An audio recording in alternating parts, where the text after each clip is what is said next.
Hello, internet friends. Welcome to the next or most recent LiJStream, aka my live stream.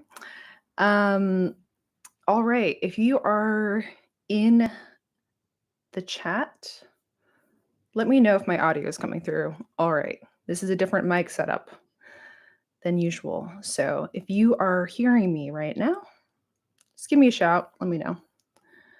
Let's see. Anyone in the chat, let me know. Audio is good. Anyone? Testing 1, 2, 3. All right, I'm going to give you guys a second to warm up because I need to warm up myself. Hey, Nathan.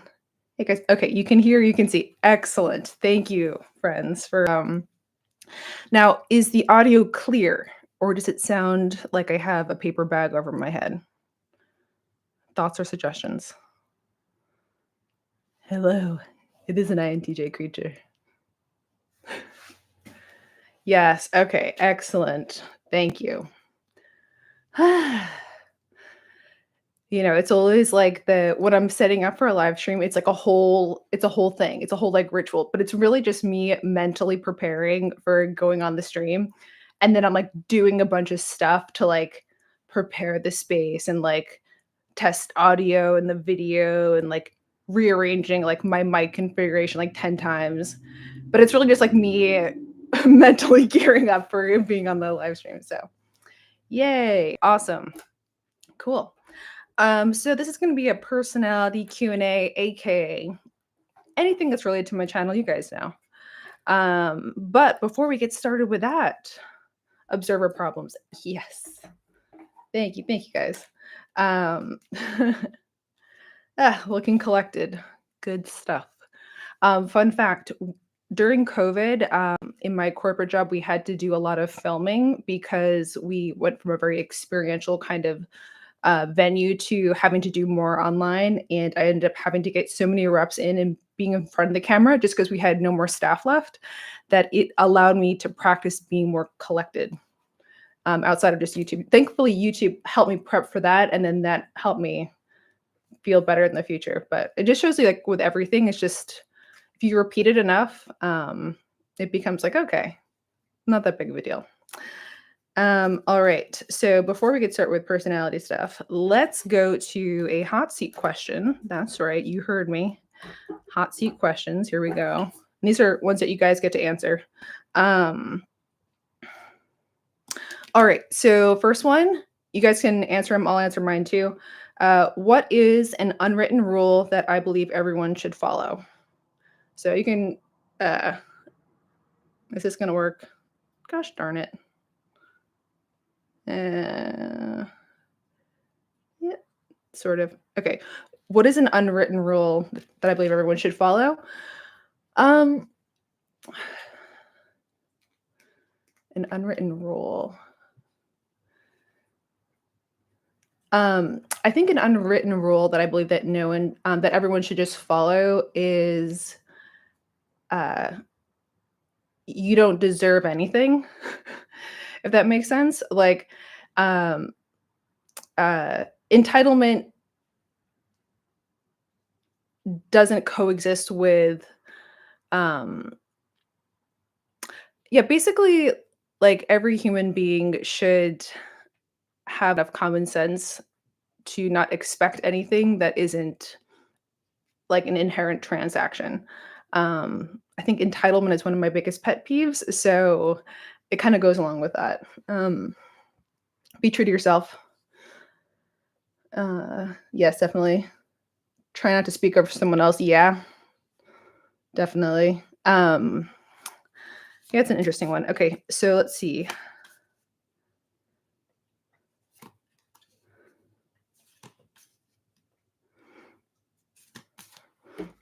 Let's get some other questions over here. And if you guys have any personality type questions, you can start dropping them in the chat. I'm just going to hit a few more of these hot seat questions first.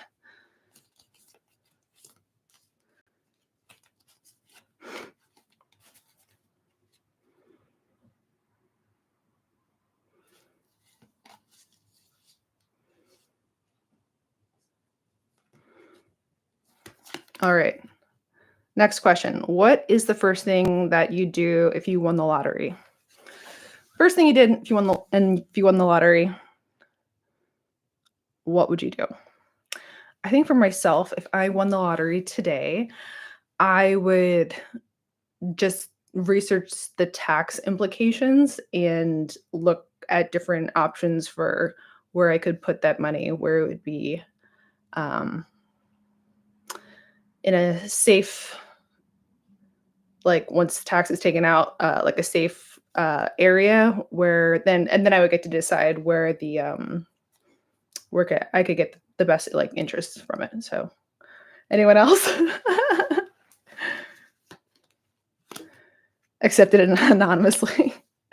For sure. Just be like, put it into my anonymous Bitcoin wallet.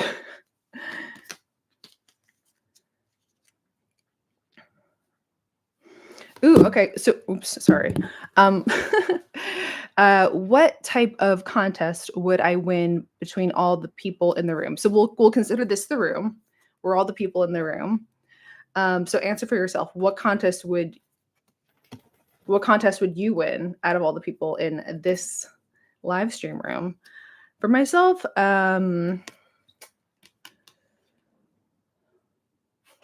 out of all the people in the room, I would win the contest of most likely to solve the mystery. I think that would be it. Cribbage. Contest. Yeah, that's an interesting actually. So I wasn't even thinking of like real contests. Maybe it was like a poker tournament. I could say that. That's kind of like a contest. Having the most YouTube followers. Hey, there you go. Logic games. Yeah. Speaking of logic games, has anyone played the game 2024? Have you ever played the game 2024? Okay. I've never played like a game. Like I'm not a game like a phone game person. I'll play some chess and I'll play poker like online. But other than that, I've never been into what is it, Candy Crush or Words with Friends, anything like that. But when I discovered 2024, I don't know what it is about it. And it's not even like the game, it's just like a very satisfying. It's like you're reducing numbers, kind of like you're combining numbers. And I don't know. It's just like it feels good to do to my brain, if that makes sense. Um, ooh, okay, here's a good question for you guys. What can someone do to gain your respect immediately? What can someone do to gain your respect immediately? If I were to answer this one,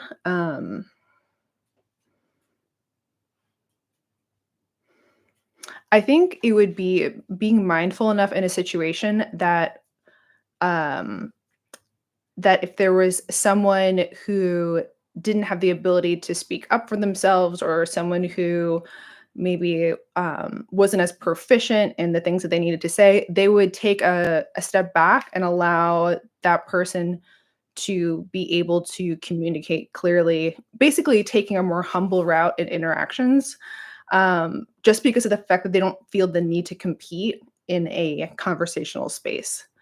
Um, that's something that would gain my respect rather quickly because at the end of the day, it's difficult to compete if you're not as good at talking as other people. So people who like give people the grace to do that, I think is very nice. Let me see. Is my focus not focusing the same way? Why is that doing that? It's okay. Let's see.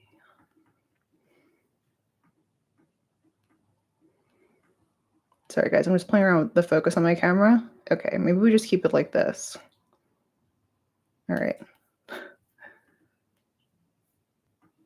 Okay. Hey. TE users take note. Oh, yeah, bonus points if they're actually interested in, building their own knowledge base, 100%. Authentic, truthful, yeah, I agree, 100%. Um, ooh, okay. Um, so the next question is, and you can answer it for yourself again.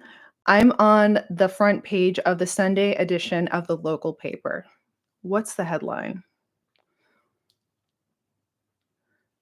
I think mine would be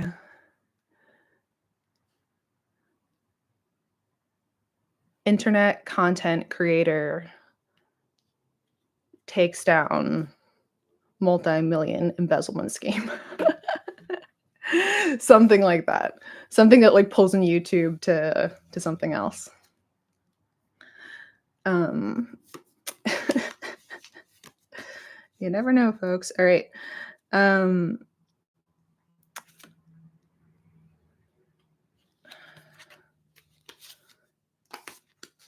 okay. Any personality questions? We can jump into those. What have you guys been hope that didn't hit that microphone too loud. Um, what have you guys been thinking about in the personality space? What has been tickling your brain recently? Yeah, YouTube will take over the newspapers one day. Print media is dead, but we all know this, right? Even though I do commend a nice coffee book table or a beautifully designed architectural magazine.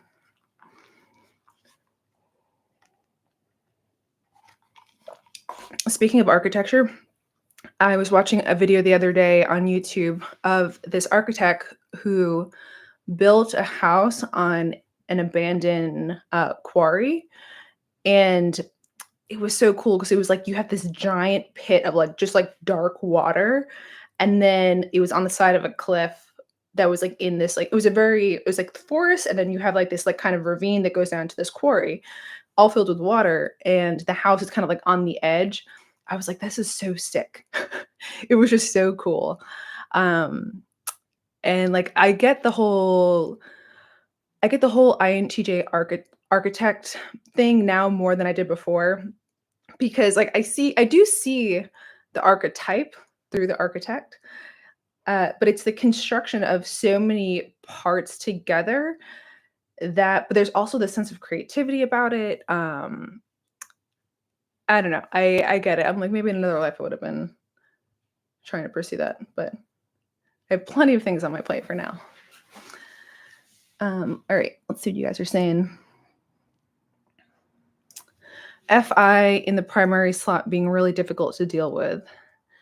Yeah, you know what? Here's some food for thought. For any of you who have an introverted function first, so FI or NI or SI or TI, one thing to think about is the fact that at least you are, because it can be difficult, right? Coming from your subjective worldview and having to constantly adapt to the external world and make that translation. But at the same time, at least your source is very known to you.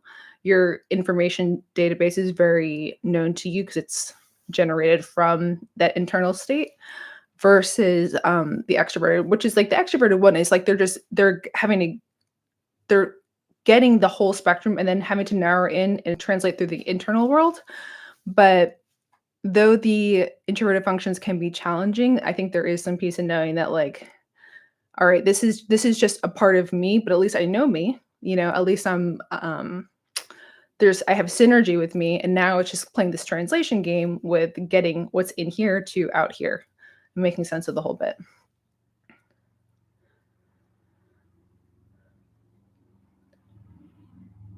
People still assume that lead SI have good memories, but I don't remember my own name. Cosmic death, I feel ya. Yeah, it is. I feel like SI again, like if SI is so specific, and we have Nathan here too, who's another SI.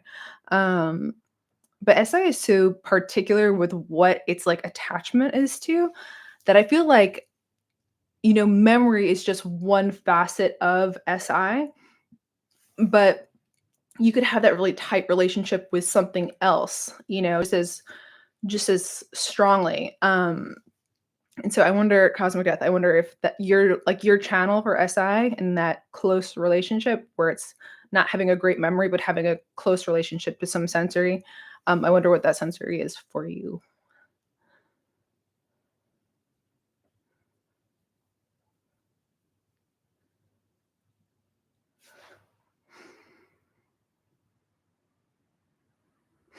Is the process of the endpoint more enjoyable to you as an INTJ?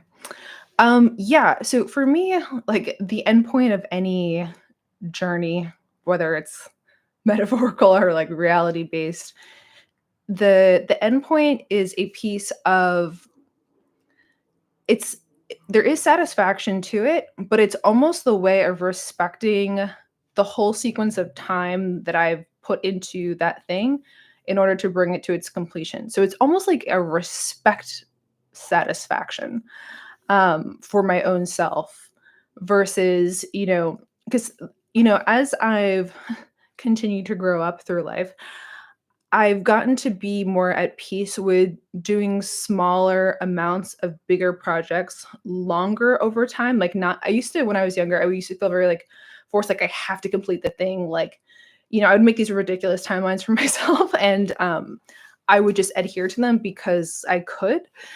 Whereas now I realize, but sometimes that would create sloppy work and like just like too much of a TE kind of work, like just kind of all over the place. And I rather now have a strategy that's more like, I want this to be quality. I want it to be like very well designed and thought through in every way, not just like the slap a band-aid on it TE approach.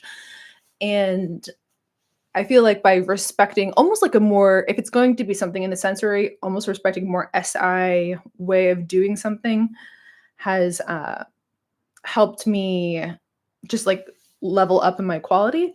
But also, yes, bring it to that endpoint is, I feel like the respect of the whole process, to the end. So,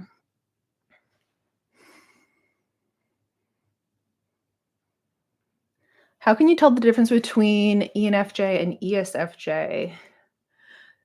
It's the biggest thing you're gonna have to listen to there for the ENFJ versus the ESFJ is the thing I would be listening to the most is this abstract language or is this specific? So when the person's talking, are you able to paint a picture of what they're talking about? Like if you had to direct it in a movie, could you basically direct the scenes that this person is telling to you because they're giving you enough sensory? Or when you're listening to them, are you imagining potentials, but you don't have any actual groundwork to what they're really talking about? That's how you find the difference between those NJ types and SJ types. But like the N and S in general, you want to be and then with the EJs, you're going to have more people, tribe, self polarity because of in this case, the FE function being first and the TI being last. But you'll be able to kind of poke them on the people problem thing or the self problem thing. And my favorite one with the EJs is well, it's really the TE EJs, but you can really needle a TE EJ if you ask them like about like, but what do you really love doing? Like what's really important to you? And then you don't let them talk about like any kind of tribe external related stuff. And you're like, no, but for you. And sometimes you get the deer in headlights look, which is a great like learning point. So as a TE user, do you have some tips about working even when you don't want to? Every time I have to work, I distract myself and I never start. Yeah. The work is just a I think I did a video on this a long time ago, but it really comes to like, are you giving yourself an option to do it or not? And the chances are, if you're not doing something, if you allow yourself to procrastinate, you've given yourself the mental option of what to procrastinate with. And that can be the hard part. So I've equated this before to, I don't eat dairy or eggs or meat, and I've been a vegan for 15 years now. I don't even know. But it's like, that's not a choice I make daily. I'm not like every day waking up being like, should I have a hamburger today? it's just kind of I've that option just doesn't exist in my frame of reference. So it's not there. I'm not deciding between that, you know? And so it's really narrowing in what you're deciding between. Like, is this an option for you even to do this? And if you start to kind of narrow in your options for what you'll do that day, give yourself a few things and maybe make them like not as intense, a little bit more intense, but keep them in that productivity realm. Then you'll start to be able to start to phase out the other things if you just start to believe that it's not an option in the first place, but it's allowing it to be an option in your mind makes you more likely to do it.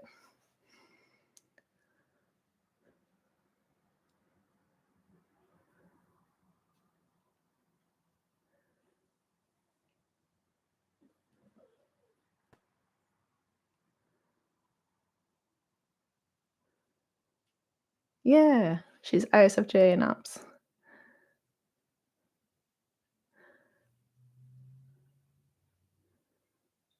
Oh, you remember that video? Sweet. Sometimes there's been a fair bit of videos that I've recorded and then I don't publish them because I'm just not as like connected with the content once I'm actually ready to edit it. And so then sometimes I'll be like, "Oh yeah, that video that I did." And then I'm like, "Wait, did I actually make that video? Did I publish that video?" And then on the other side, there's also videos that I forgot that I made that I somehow end up like I'll have a playlist going and then sometimes it'll hit my own playlist of my own videos and then I'll hear a video that I'm like, "Oh, that's really good. I totally forgot I made that video." Yeah, if you guys want to talk ops, I'm here for it. I am your resident ops friend. I'm drinking a LaCroix.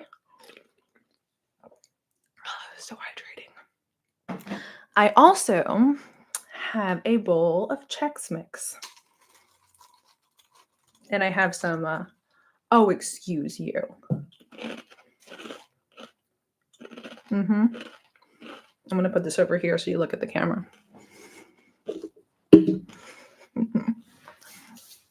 All right.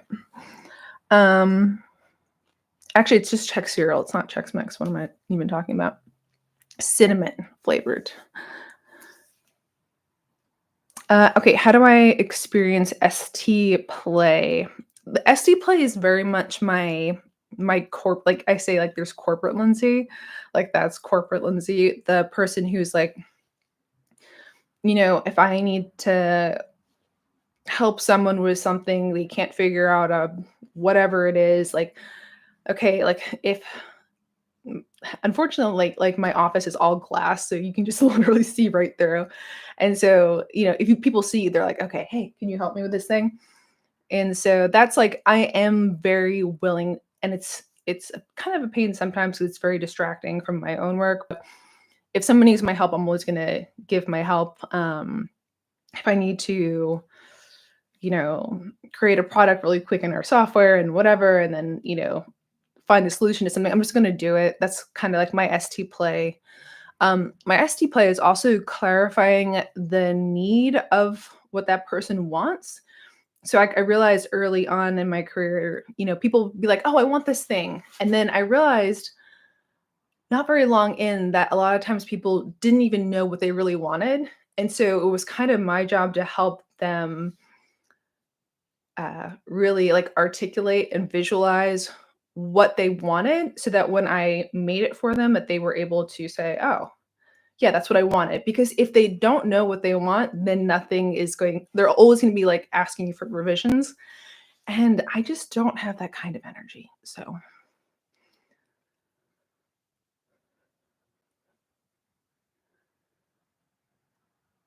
Young's forward to the Argentina edition of Psychological Types. So, what is your impression about how it relates to the forward? No, I don't know what one you're talking about specifically. I've read a lot of psychological types in pieces and chunks, but I don't remember specifically reading any forward, to be honest. All right. The video about the NI user orchestrating things and then going back into the shadows, that was also legit. Thank you. Yeah.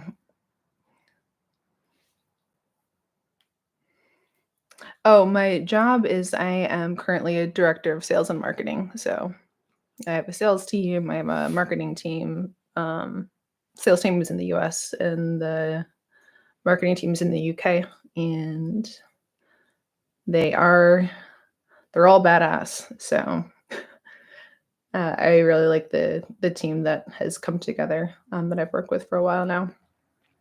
But yeah, they're all kind of like superheroes. Like um, I don't know. I think that IJs, while they can like IJs are definitely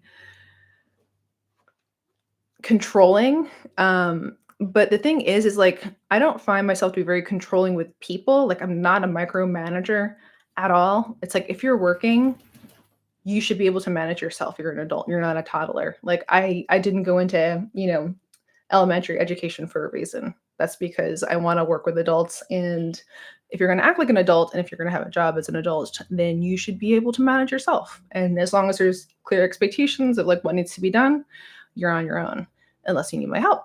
And, I think that people who can get by without all the hand holding all the time, that ends up being a good work environment for everyone. Because then everyone can focus on their own stuff. You know what I mean? All right. What else have you guys been thinking about from the typology perspective? What have you been marinating on? I used to use the word marinating all the time. These days, less often.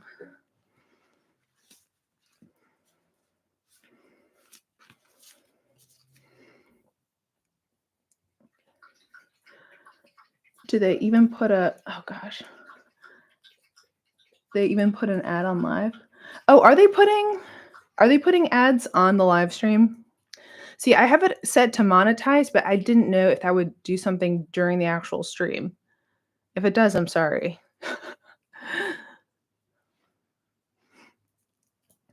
The place where I live, there's a lot of SE DOMs. I wonder if you have noticed in the place where you live some kind of function more frequent. Um, Not so much any function in particular. Stop it. Um, so yeah, less any particular function. I definitely see within professions clustering of certain types, clustering of certain kinds of functions, but I wouldn't say like geographically I've noticed any trends.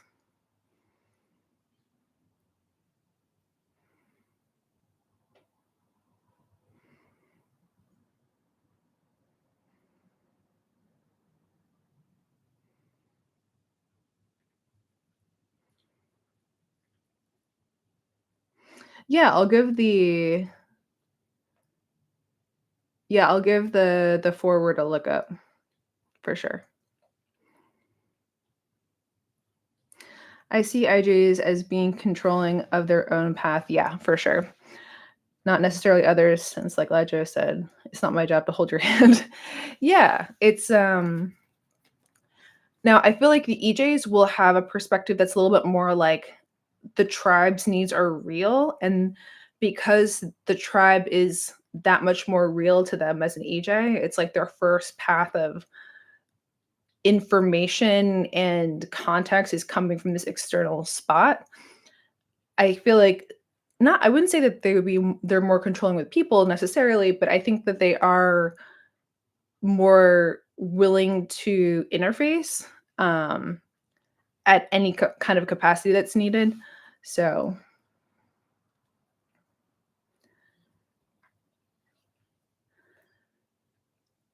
INTJs and sales. Yeah, it's interesting. Like I run the sales team, but I'm more on the like this strategy, operations, analytics side of the whole bit revenue. But I can sell if I have to. It's just like not my day to day. But INFJs. Actually, I have one INFJ on my sales team. Um, Yeah. Well, see, this is all over the phone, so it's like an international business, and, it's in, like, in the health and wellness field, but There's no, like, person-on-person interfacing. There's no, like, you're, like, going to buy a car and you're talking to a salesperson. Which is funny because someone on my sales team actually just bought a car, and he recruited, like, one of the other sales team members to, like, negotiate, like, play, like, bad cop with the car salesman, and he ended up getting a great deal, but I just thought it was funny. I was like, "Look at you guys, like, banding together for, salesperson to salesperson interactions." Um, yeah, Zarky, link the article. I'm not sure if it'll let you just send a link on the live chat, but you can email it to me at lindsay@snug.me. All right.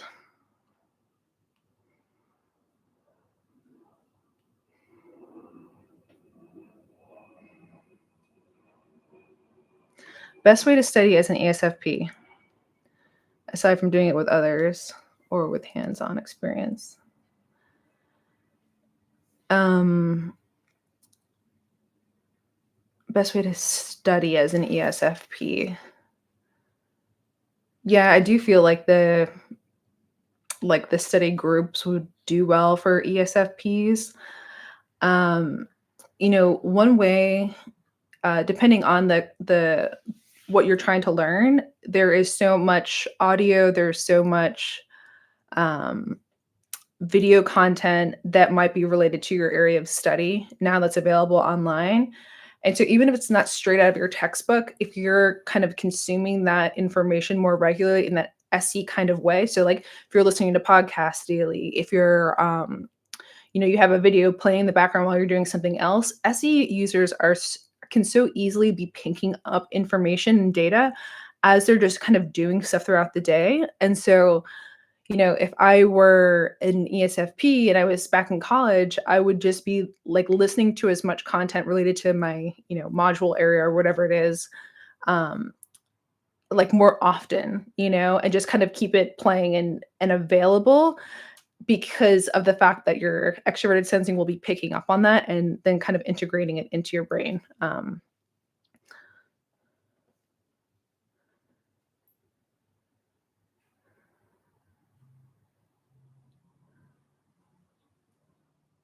Sorry guys, I'm trying to I can't really read and talk at the same time, but when I try to, it's like definitely entertainment value, so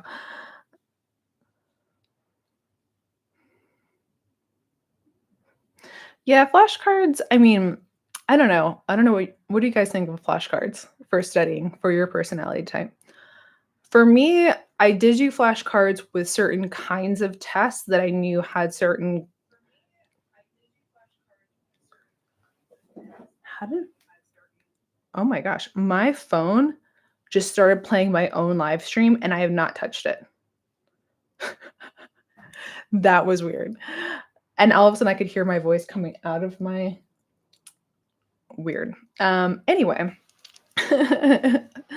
it's just technology being technology. I did have some flashcard strategies in my past, but they were very, very simple. Like, they were more categorical of, like, if I remember this thing, it'll also prompt me to remember these things underneath it, but those things weren't really on the card. And so or maybe they were, but it was, like, more aligning by the category versus, like, separate little things. I realize now, and I wish that, the education system worked both ways more, but when I had teachers that used a more NI approach to education, where it was kind of by category, and then those items within the categories, it was so easy for me to learn, like, I had, for whatever reason in my I think I was in middle school. We actually had like an AP bio that was available if you had tested higher in these other areas in the science in the whatever. Anyway, so my AP bio teacher, I remember I did so well in that class because not because it was easy, but like he categorically just like constructed all the information that we needed to learn. And then like when he kind of saw me struggling to like read some of the stuff and he helped me kind of like highlight pieces that were just like really just my and I just grasped. And, that was so like, I always think back to that, I'm like, "That was so helpful." Like, that was a really helpful teaching experience because I was able to retain so much information from that class. And what do you know? All these years later, I still I think biology is amazing, biochemistry, amazing, Still a huge fan. Kinda wish I could go back and do it all over again. Yeah, try to find the main idea.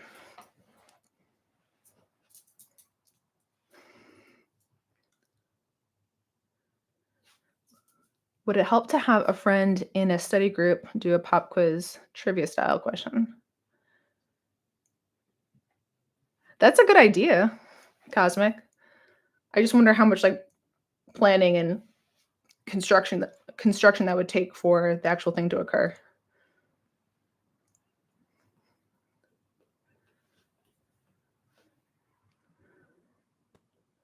Ooh, you don't know if you're an SC user or an NE user. True. Um, what I would recommend doing is, you probably have a smartphone or have access to a smartphone or a laptop that has a recording quality ability.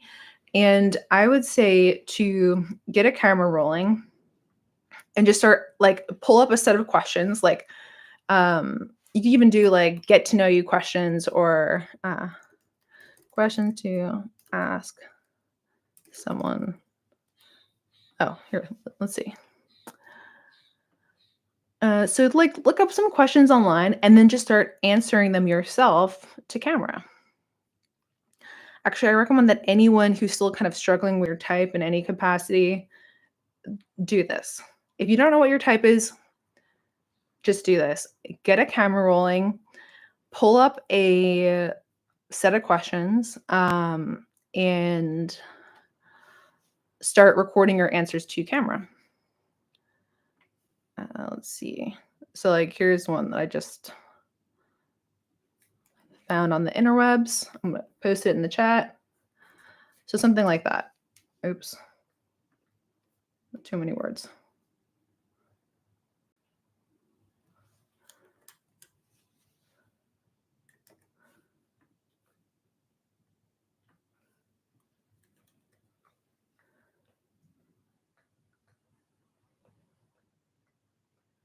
Sorry, that my copy paste didn't really work. But I think you guys get the idea. If you're so start recording your answers to the camera and then try to record like a good hour and a half of you just talking, and to the point where you've kind of turned your mind off in terms of knowing that you're being recorded almost, because it takes like a good 15-20 minutes to disengage with that feeling that you get when you're on camera and you're like, oh, it's weird. I'm being recorded. I'm recording myself talking to myself. That's weird. So, like, know that's going to take about 15-20 minutes to get through. And then just continue to record those questions and then watch yourself back. See how you're answering your questions. Listen for sensory versus intuitive language. Are you answering things specifically or are you speaking more conceptually, more abstractly? If someone were to listen to the video that you recorded, would they know exactly what you're talking about literally in the real physical world? Or would they know kind of a subject area you're speaking on? Those are the things you really want to look for sensory versus intuition.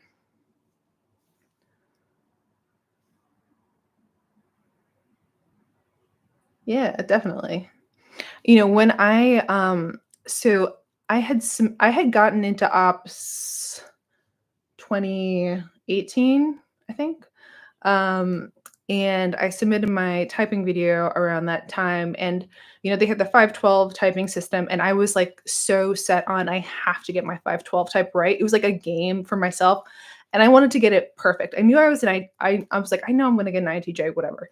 But like I want to have the exact 512 type right. And so I listened to my own video of my own typing response like probably over 100 hours.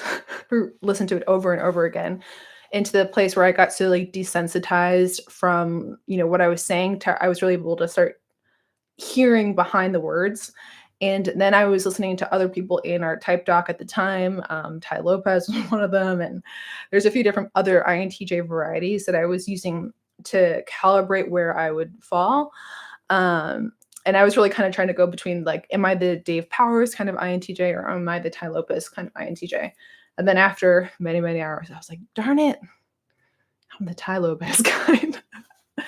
And sure enough, that was right. But I didn't get my exact 512 type right. I was like off on I switched my middle two animals. So anyway,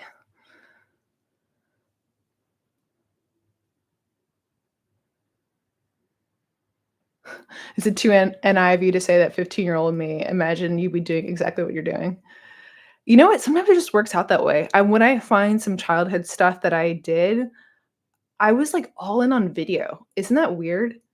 Like, we didn't have smartphones back then. There was no, but I did have my grandpa gave me a camcorder when I was very, very young. And I think I told you guys I started making these like stop motion videos when I was young, like 7, 8. Um, and and then in some like documents, some like school stuff that I wrote about, it was like stuff about video, you know? And so it's funny. But like I didn't remember that. Like I didn't remember that years later, you know. I had no idea what I'd said back then. I remember telling once a teacher in I forgot what grade it was. They're like, "What do you want to be when you grow up?" And I was like, "A lawyer or an attorney." And they're like, "It's the same thing." And I'm like, "Yeah."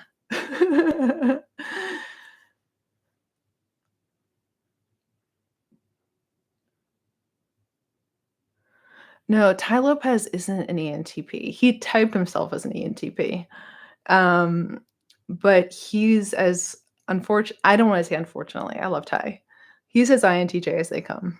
Um, he's like you see him out there with, like, the whiteboard and the pad. It's like he's going all in on the NI concepts, and then he's, like, just splashing some random sensory around to, like, make it legit, you know? You compared him to, like, a Jordan Peterson, who's, like, a real ENTP, you know? And, like, you start to see, like, the IJ more like, they have kind of like a I don't wanna say, like, has a more, like, scammy kinda nature to them, but they're, like, a lot of times they kinda feel like they're trying to pitch you or sell you on something, even if they're not necessarily in that moment. So, compare that to, like, a Jordan Peterson. It's like he's more in on the education, like, the NE concepts, like, there is a I would just try to, like, watch their videos back to back, and then, you know, you'll see the difference for sure.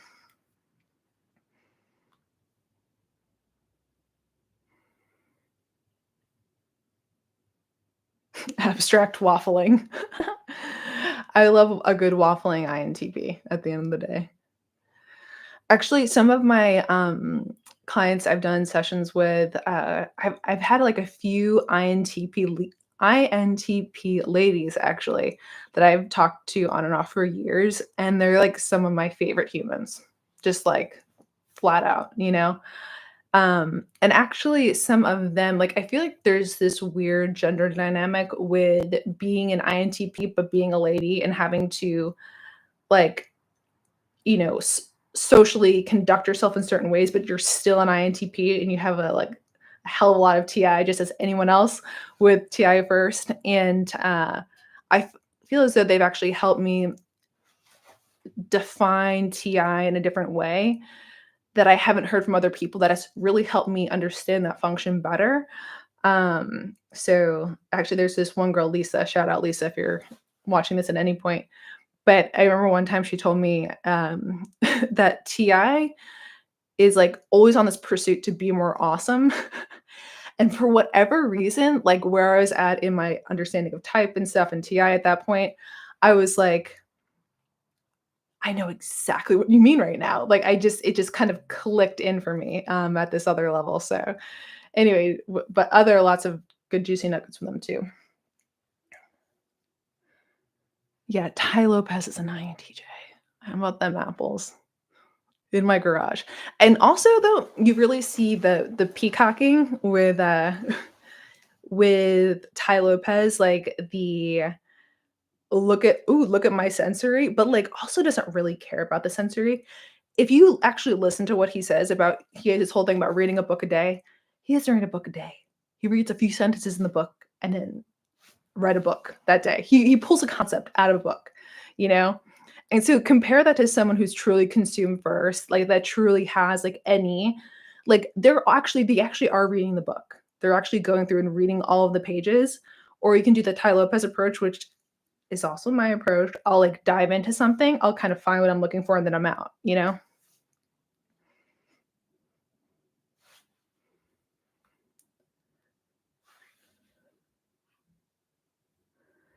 I've been watching videos and it strikes me how close.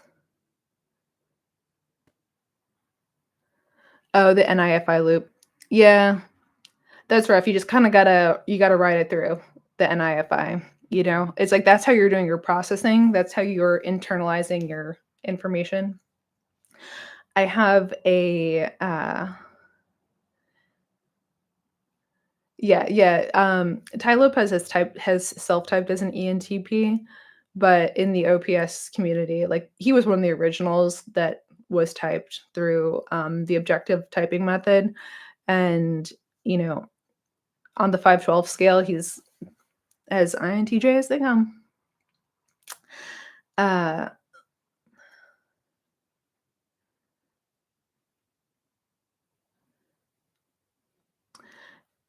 yeah, like, when I'm reading a book, or I'll say usually I go to a book, or I go to an article, or I look for a piece of research because I'm looking to, like, fill this little missing space of something I don't quite have either the words for, or I've narrowed down in so much what that information needs to be, but I just haven't found it yet. And so then I'll go looking to find that piece of the puzzle that's missing in the real sensory. Whereas a lot of the other times it's like I have enough sensory to kind of make the pieces connect, but every so often you're like, oh, but wait, what would it be if this were to actually be this? It would have to have this thing in the middle. Well, what is that? And then try to find that specifically. And then I'll go into a book, or I'll go into an article or a journal or whatever. And there it is, just waiting for you. And then you can move on with your day. But that is not the right way to consume, as we all know. But is there any real right way?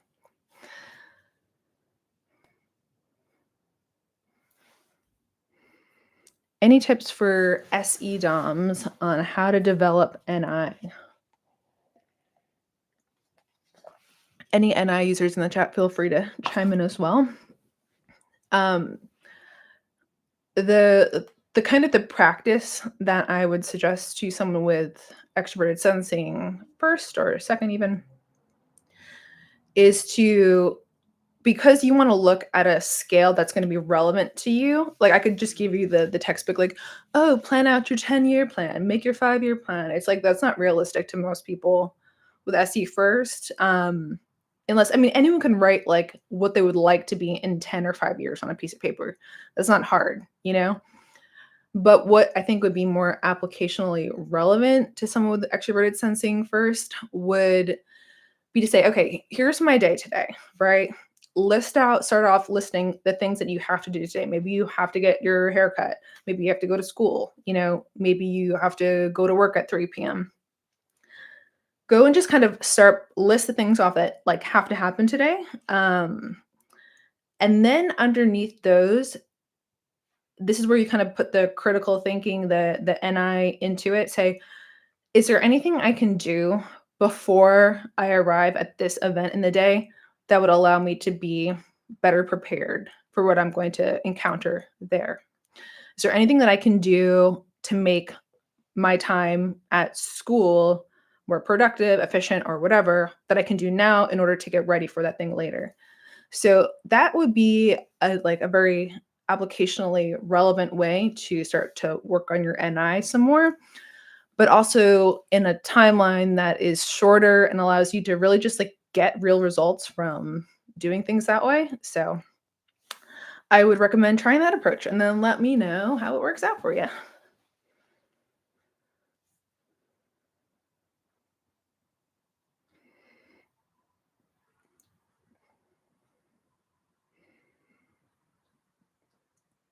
Yeah, definitely cosmic death.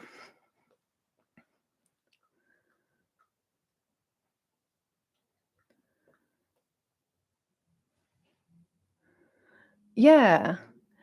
Yeah, blasting is a good, so for those of you who are familiar with OP, blasting is a great way to, um, just practice your NT, if you're SF, if you're an ESFP, um, if and also it's I think it's a really valuable skill, like, if you're looking to, like, balance skills for your life that make your life better at the end of the day, if you are a consume first type, you're going to want to learn how to balance with some blast because at some point everyone has to blast in life.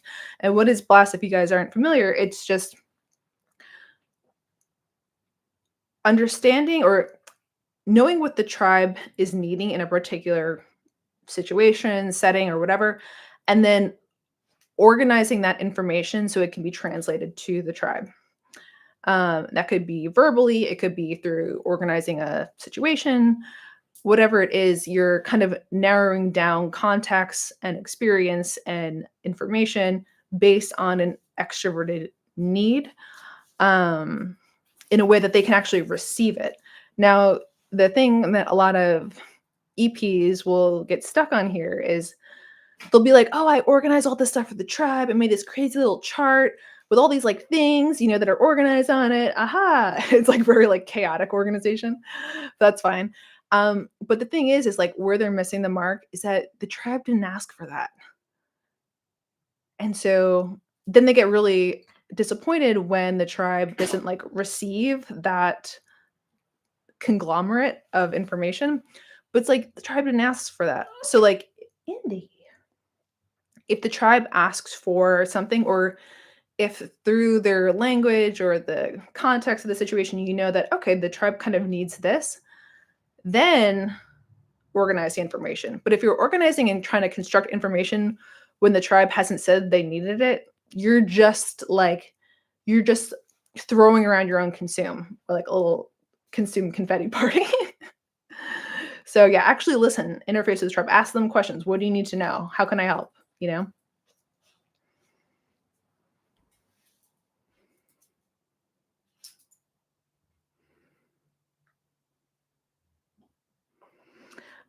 So I'm not particularly well versed with BB. Um, Definition of NI, imagining, knowing. Um, if you kind of give me a little bit more context on like how he defines NI, just drop me a few more sentences so I have a better picture. I mean, more or less, yes. It's kind of easy to like define something that's abstract because you can just stay abstract with it and just be like, yeah, it's pretty much the same thing, right? And you're like, yeah. um,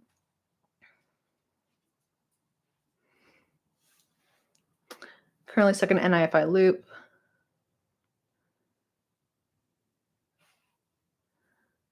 Yeah, it's the thing that when you're in a part of life where it just sucks and it's like depressing or you can't sleep or there's anxiety or whatever, the hope on the other side is the fact that our body is so programmed to survive that at some point that feeling that you're experiencing will be tempered out for your own survival and then you'll end up feeling better. And so whether the whole context whether if life changes or not, you'll start to, grow kind of accustomed to where things are, and for your own need to survive, your body will start to elevate you over that feeling, so it gets better.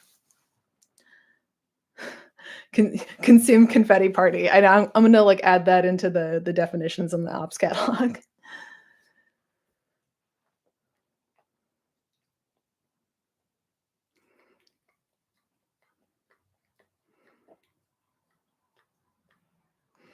So, okay, so in terms of, like, knowing an NI, I do agree with that. I don't think it's particularly woo-woo, and, Jung does talk about that as well. Jung paints a similar picture, but and then, Ops will kind of spell it out, like, differently, but really the same as Jung. It's like NI is very much the being given kind of like the complete picture of something, um, or the almost complete picture of something. It's like almost solved based on all this context your brain is constantly forming together. associations that it's using and overlapping on other concepts.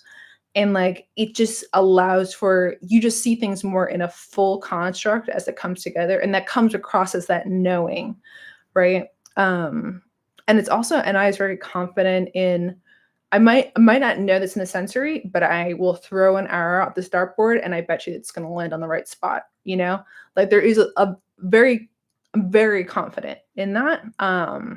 You're never gonna be right 100% of the time, but we are confident in that process because we know so much of the context leads to that one target point or very close to it.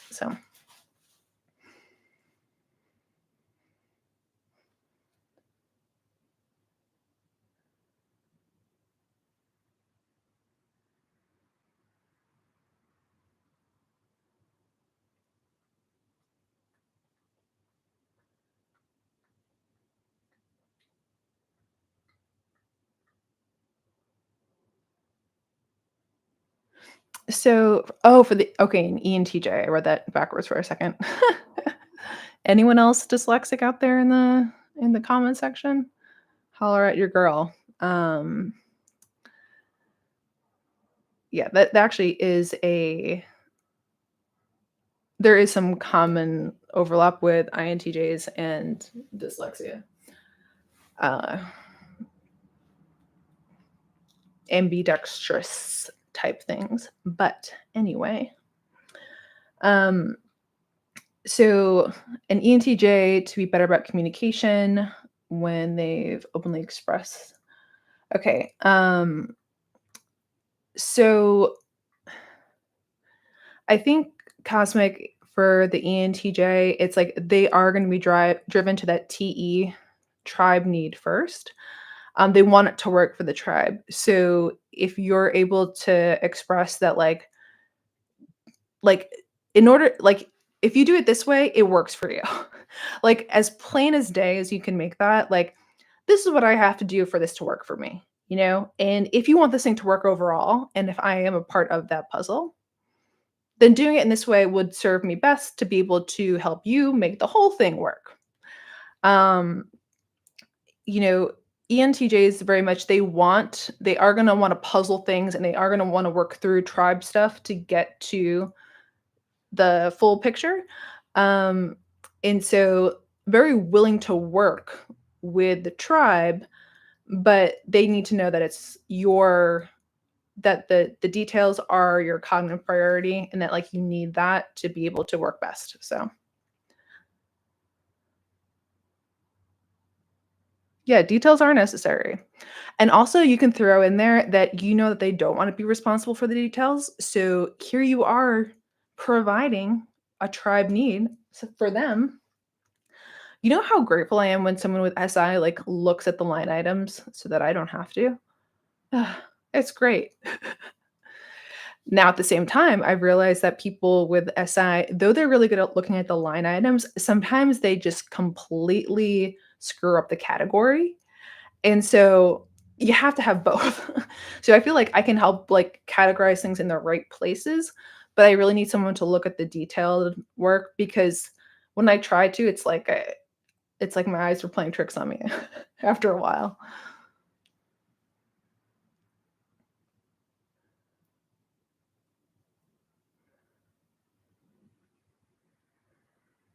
Yeah, I don't know about all IN types, but I definitely from some of the INTJs in the community that I know, definitely have some overlap there. I do most things like left-sided, but I write with my right hand, but I also have been able to write with my left hand. I just don't do it as much, but I don't really write much anyway, with my physical hands. But also like very like I do both things with both sides very easily. Um, and yeah, I know some other people like that as well. I have to put eye drops in my eyes, guys, because I keep opening my eyes so wide to try to read your comments, and my eyes are totally drying out right now. Blank, Lindsay, blank. Okay. All right.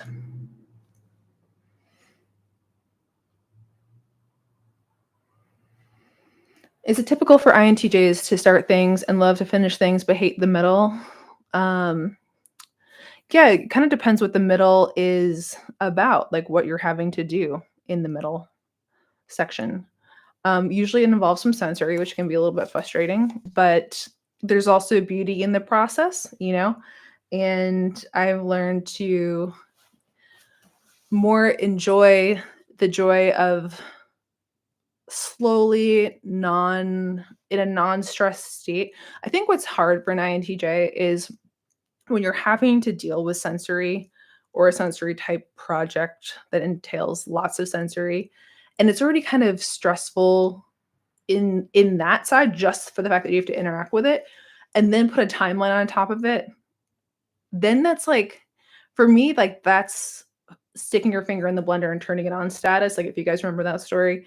It's like there's so much going on, it's so chaotic and elevating that it's kind of room for disaster, and then that almost always happens. So for me, it's like I can enjoy the process of doing SC more and like the whatever it is to get to the end point, which I want to be at too. If I allow myself more time to work through my inevitable pitfalls with the sensory and like having to do it in a non-rush state is that means everything for me. Night and day difference.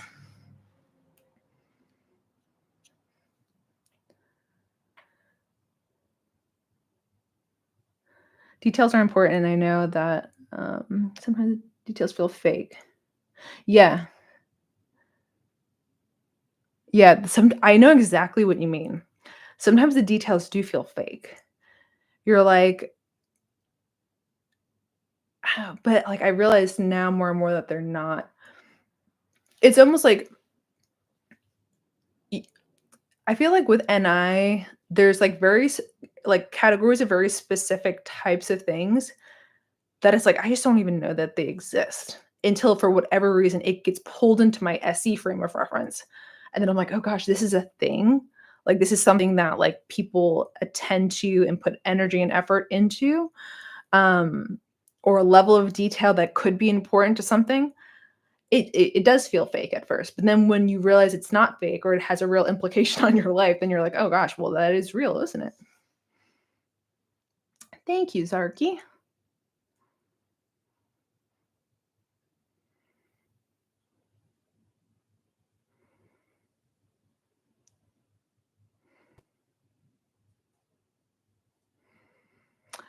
What does FE look like to me? Um,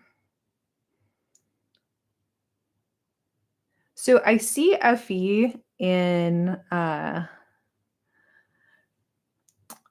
I'm gonna pull this in with FE and NI, just for the sake of what I'm about to say. But you know, um, I play poker a fair bit, and I get to really analyze different personality types at the poker table because you're in this heightened state of decision making, which just lets all the functions come right out. Like you want to type someone, just watch them play poker, listen to the things that they say.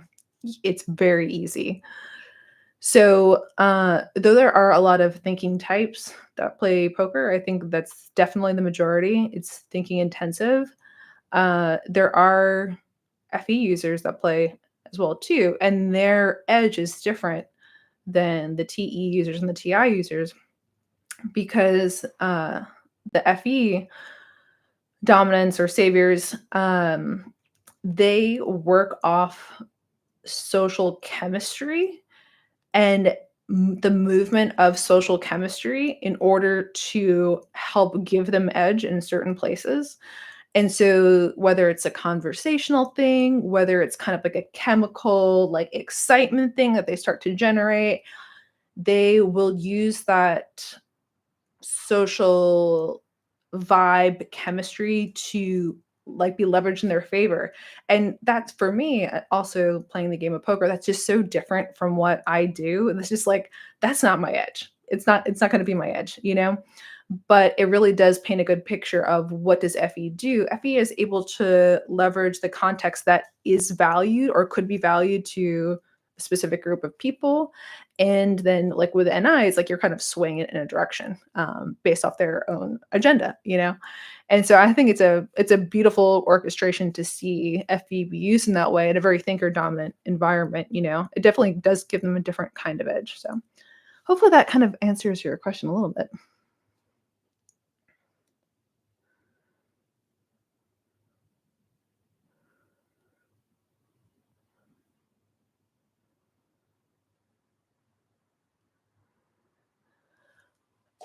Um, Best way for someone to understand their shadow functions for growth, I think the best thing is not to look at it so much from a function perspective. I think you need to look at like assess your life first to say, where could I benefit from improving? Like what's not ideal for me right now? And then bring that back and kind of connect it to your functions to give it a little bit more applicational knowledge. So, you know, if you're like, my life is great, my job's good, but you know, my house is a mess. You're like an any savior, right? It's like, okay, or like even like you're an SE savior, you know, and like you have to work on SI more. Um, then kind of like pulling some information or using people as resources and finding the SI saviors or finding the, you know, FI saviors, whatever it is, and finding out how they talk about certain things that you're struggling with and just seeing what resonates with you and that you could adopt and onboard onto your life to bring you more balance, more benefit. Because overall, whatever you work on and pursue from like a cognitive growth perspective, you want it to be aligned with the things that actually make your life better. Like that's what I'm all in on. You guys have probably heard me talk about it in recent videos, but it's like if you're doing this stuff and your life isn't actually improving, your life actually isn't getting better, if things aren't becoming easier for you and you're not getting less stuck, then like just like honestly throw typology out the window. It's not doing anything at that point. The only way this stuff benefits you is if you're able to integrate it into your life in a way that it's better now because of what you've integrated, you know, or what you've become aware to. You know, I originally kind of got into typology because I wanted to understand the humans better. I felt like I was not given the handbook, the human handbook that all these other humans were given. And I just was like, I want to be able to understand people better. I want people to understand me better. I want to, you know, be able to hold myself better in these kinds of situations. And meanwhile, it's like I spend a lot of time doing like using my savior functions, my NI and TE, to figure out people. Whereas like that's great. And I've actually gotten more in from typology in ways I wasn't expecting. But what I really needed at the time was just to be out and around with humans more and to have more human interactions. And like all of a sudden it gets easier. You know, all of a sudden you don't feel like you're missing the guidebook quite as much. You don't feel like such an alien. But it's just like I wasn't doing this the SE, you know? So anyway.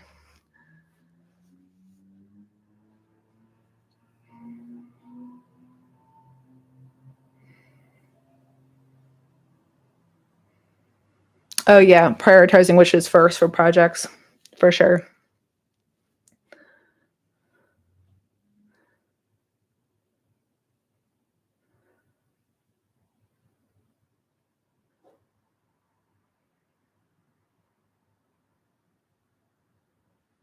Oh yeah, the FE saviors who don't realize how tribe they are and how selfless they are. Yeah, and I bet you if you ask that person, if you I bet you if you ask the EJ, like how do they feel about like certain interactions? I bet you they'll say like they feel selfish. It's hysterical, the irony. Um, because it's like they so much notice when they do something for themselves because it's out of context to what, like what their norm is. It's like it feels forbidden, you know? It feels like, oh gosh, I didn't get permission for this thing. And they're missing all the times that they're going out of their way for other people. It's just wild. But I do it too, you know? I still have TE over my FI. So,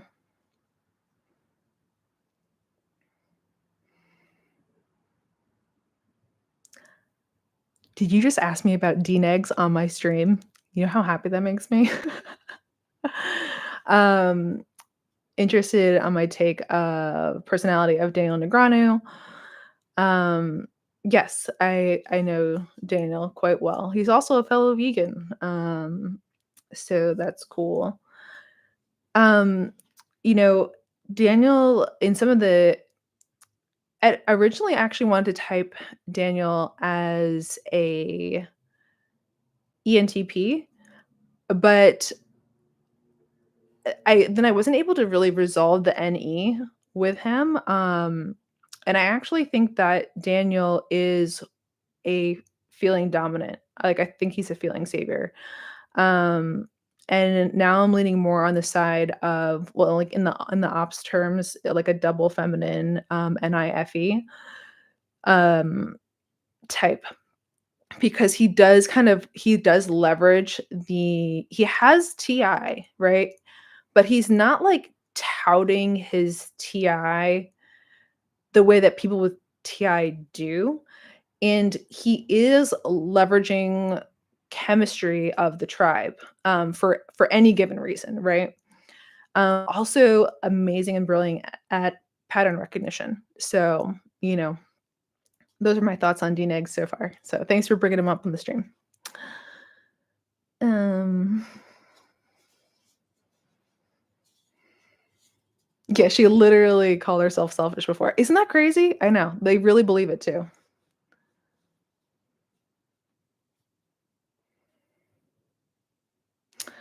As an INFP, trying my hand at SC has been amazing for my life, but I think that trying to harness TI would be pretty pointless. Yeah, it's definitely makes more sense to have a relationship with your TE before you start thinking about TI too much. So I agree. What up, Baggy? How's it going?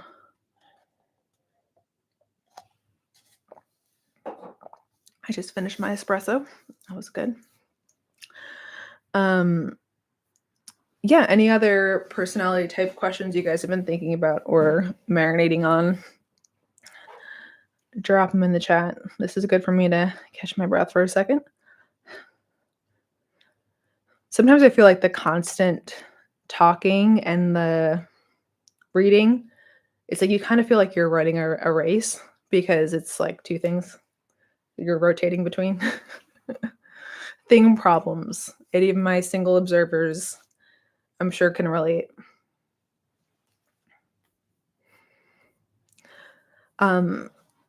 Yeah, back to poker. What I was saying is, it's so interesting how people's personality comes through so in such an acute fashion at the poker table. Um, and it's really interesting to see. So for anyone who's familiar with OPS, the the double observers and the double deciders are it's black and white. The number one reason being, there's two kinds of people at the poker table, people who get mad at the dealer and people who get mad at the cards. So like there is your decider versus observer axis or coin, and they don't switch. It's like if someone is the kind of person that gets mad at the cards, they always get mad at the cards, or they get mad at the seat, or they get mad at the table. But then like the people who have the ones that have people problems, it is they direct it at the dealer, the person who's giving them the cards. It's just or the other player. So it's just so funny how it's just like it's so clear there compared to other places in life where you have to pick up those nuances through conversation. It's just like it's so black and white in poker.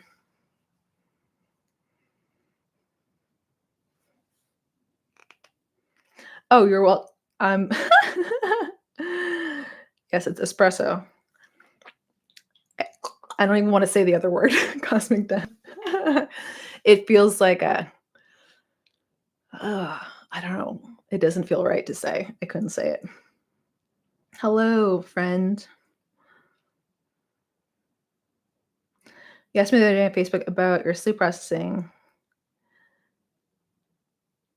Oh, the NF sleep processing. Yeah. NF sleep processing for me has a lot of it has been through Well, I think that I've had an evolution of it. I think that actually recording videos helped me a lot at first with NIFI sleep processing, being able to kind of hear myself back and then pick up things about what I was saying and find the deeper context and meaning for myself. Um, and then also more recently, it's kind of I've evolved it to a shorter cycle almost. So I'm more willing to address an emotion or something I'm feeling or going through, like, in a shorter time span so that I can then release it versus, like, holding it for a later time to then process it. So I just say, like, my sleep processing muscle is getting more proficient, but I much prefer that because I don't wanna be carrying days and days of unprocessed FI with me, you know? So, I'm going to be publishing a video, like, this week where I talk about, like, emotional regulation and, kind of bring yourself back down to neutral, bring yourself back down to 0 when you're in an elevated state emotionally or whatever, something's going on. And, just like a kid when they like for your inner child who is a toddler, who is running across the deck of a pool and trips and falls and scabs their knee, cuts their knee open, and then they cry, and then 5 minutes later, they get up and they move on and everything's fine. Like, that's your inner child, and they should be, like, having the emotional experience around the time of when the thing is happening so that then you can move on with life. Like, kids do that really well. Like, they have a temper tantrum or they cry, they get upset about something, and then, like, a few minutes later, they're just back doing their thing again. They process the emotion at that point.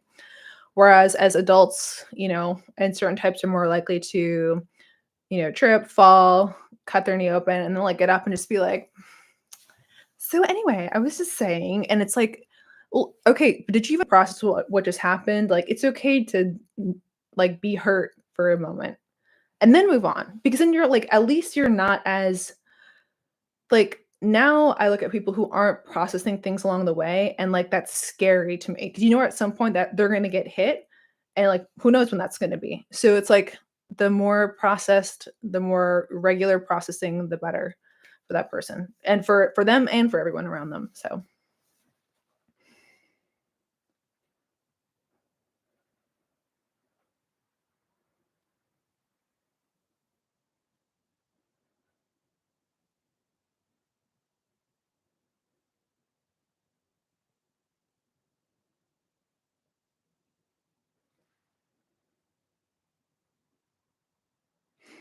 yeah, NFP, NTJ relationships, I think that there's a lot of balance from, like, the chaos, the NE perspective, and, like, the order NI perspective, but both on the abstract, plane of information. I think those 2 are very complementary towards each other, and then also with FI, every INTJ has an FI baby on the inside. Uh, the ability to see someone be so confident with their FI in a given situation makes it more acceptable, and, it feels a little bit more free for the person who is TE over FI to feel more comfortable in that environment, expressing their FI or being in tune with their FI. So I think, overall, you can always find benefits of any 2 people being together in a space, no matter what it is, but I find those are the best. Those 2 complement each other best in those ways.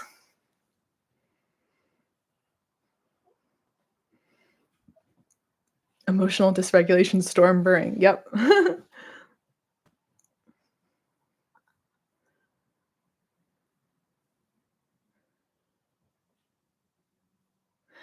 It's like crossing the road while not looking where you're going and getting hit by a truck. Yeah, exactly.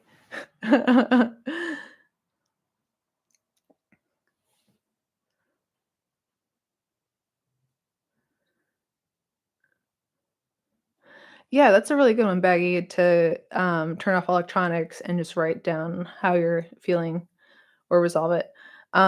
Definitely is a good approach. Also, what I've been doing recently is, I've just been doing these drawings, like they're like mandala drawings on my iPad, And I've been trying to do that instead of being on my phone before I go to sleep. And it's a much more peaceful into sleep, into real sleep like transition. But also, I feel like there is some kind of like SF processing, like consume. There's something there that really hits on my demon functions that makes my day end up feeling more balanced at the end of the day. And I don't really have a good way to describe it. It's weird too because Young like did a lot of mandala drawing as well too. But I don't know. I just like there's something very satisfying, very peaceful, and very grounding about it. And I don't 100% know how to articulate why, but until I do, I'm just gonna kinda keep on doing it, so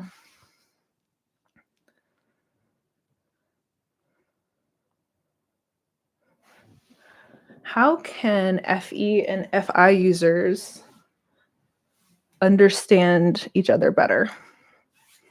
Um, I feel like it's harder for the FI person to understand the FE person than it is for the FE person to understand the FI person. Like, I feel the FE person kind of, like, at some point, like, they kinda get it, because 'cause they've seen the spectrum, they understand, they prioritize the spectrum of emotion, and so the FI person is just one dot on that spectrum. So they're kind of like, I think sometimes FI can be a little inconvenient for the FE savior because of the fact that they're looking to prioritize the tribe's needs from a value perspective on a spectrum, so multiple needs.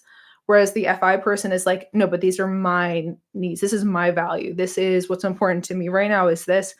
And sometimes it doesn't align with the collective. So there can be a little bit of a clash there, but I don't think it's really anything surprising or that the FE person doesn't understand. They just might not be thrilled about it. Whereas the FI person, when they're looking at FE, I think it's a lot harder to see from the introverted function to its extroverted counterpart when it's the same function. So like if you're looking at feeling FI looking at the FE, or if you're TI looking at the TE, FI, I already said that one, NI looking at the NE, SI looking at the SC, is like it's harder to go from introverted to extroverted versus extroverted to introverted. So I think that's where, as an FI person, you're looking at the FE person and you're just like, what is that? I remember being younger and gosh, it was something with school. There was some kind of like school group, and there was this lady who worked with the school, and and she was as FE as they come. Like she was FE EJ as they come. And like she was always like coming up to you with like a smile, and she was just like, "Whoa, yay, we good things," and like just so extroverted and so FE. And I was just like always shocked being around her. Like I felt like physically thrown off in my environment because I was so just I just didn't know what she was doing or why she was doing it. And, initially the impression I got was like, this feels fake. Like, why would someone be pretending to be like this? Whereas in reality, she just was prioritizing the extroverted vibe across the spectrum, and she was being a vibe creatress. And I didn't get it. And that was on me. So,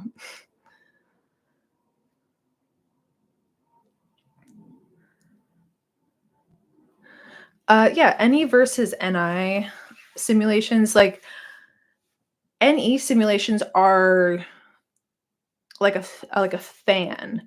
It's like you're starting in one spot, but then you see 5 things that come out of that, and they're all a simulation. They're all like an idea that's branching off of something else. But there's just so many. There's so many ways that we could take this. There's so many ways that we could go from A to Q. There's I mean, pick your adventure. That's how NE sees it.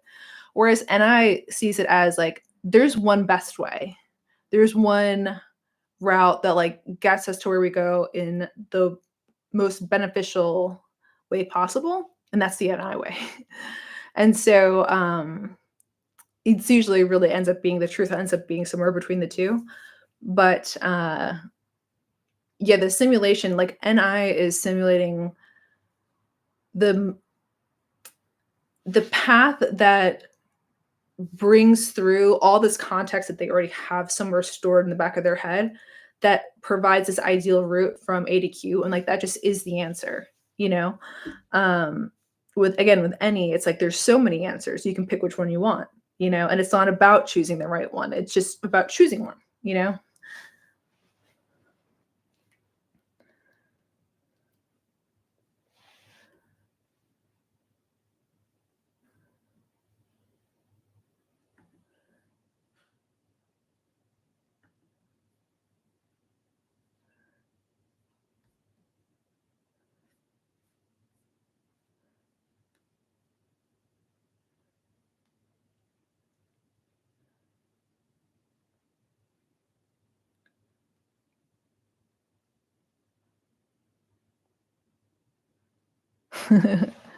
You don't wanna lose your ENFJ baby. I'm sure they don't wanna lose you either. Until recently, you thought only FI existed? Yeah, I can relate to that. Oh, which gets mad at the dealer and which gets mad at the, cards. So the single deciders, so the EJs and the IPs, they get mad at the dealer, and the EPs and the IJs get mad at the cards, or they get mad at, like, the things related. Even myself, I'll be like, "Ugh, been card dead forever," you know? It's like, ugh, stupid, stupid randomization. Not in my favor at the moment, you know? And so, yeah, it's so distinct, it's so black and white, and the funny thing is I think there are overall, there's more single deciders who are double observing, so they have the N and the S functions in the middle of their stack. I think there's more of those types of players that overall play poker because you have to be constantly analyzing the observations. And the more proficient you are with the N and the S, the easier things will be for you. So I think just naturally, there's more IPs and EJs who actually play poker. And there's just not quite as many IJs and EPs, but there's still plenty. But it's funny when you'll get the occasional EP who their strength is double deciding, being able to temper self and tribe really well. They don't get emotional about it, and they kind of suck more with the observations of the sensory and the intuition. Um, and so the missing information game. But when they realize that they can kind of poke the players who get mad at like self tribe, like the IPs and the EJs, when they realize that they can kind of poke these players and like get them to react, that's a funny thing to watch because it just plays out like exactly like you would expect it to. It's like here's a person who knows that if they poke this person just this way, they're going to get really emotional and they're going to get off their game. And sure enough, it happens every time.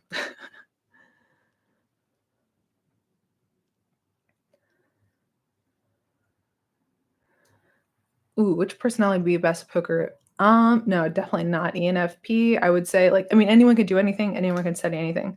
I wouldn't say ENFP though. I would say, I mean, I don't want to say my type. I don't want to say INTJ, but like, I feel like INTJ, ISTP, um, INFJ, um, and then also like a TE high, like you could have a good ENTJ. For sure. There's a lot of ESTJs who play poker, but not very well.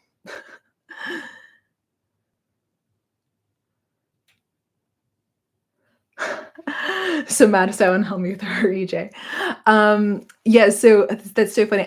So the video that I'm editing about emotional regulation, I have clips from both Madiso and Helmuth.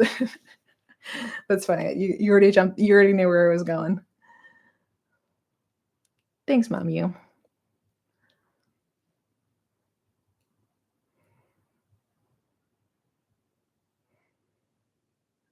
ISFJ, yes, totally ISFJ. Actually, you know what's funny? I don't feel like I've met a lot of ISFJs that do play, and I don't know why. There is clustering in certain types. There's a ton of ESTPs that play poker, a lot. I would say like the most common types I see are ESTP, ISTJ, ENTJ, ESTJ. Then you have a few INFJs, a few INTJs, and then you have ISTPs. And like I think that's pretty much your most of the poker population.